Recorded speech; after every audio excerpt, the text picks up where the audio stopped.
been taught to keep the marketing message very short, to the point, and not to waste time and all of that good stuff. But I think there are other ways of doing it, and I just discovered a brand that I think is doing it in an entirely different way. So this company sells supplements. I think they sell, what do they sell? What are these products called? So they're like hydration immunity products.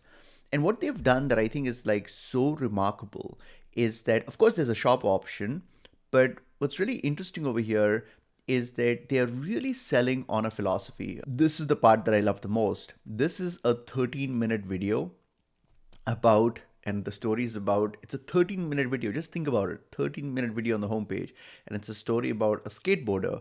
And it is about, it's about, he's older now, he was younger. It's a old footage of him skateboarding as a younger person, talks about his journey to where he is today.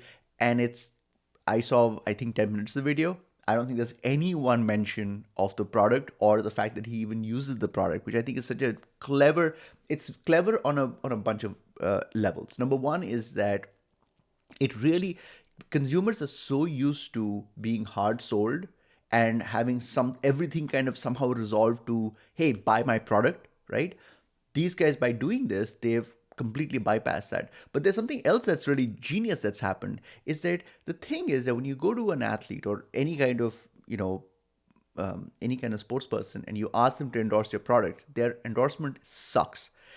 It Because they're not actors, and it sounds mechanical, it sounds forced, it just doesn't look good. What they've done is they've found someone who's a skateboarder, not a super elite athlete, which means it's cheaper for them as well. And they've just said, tell us your story.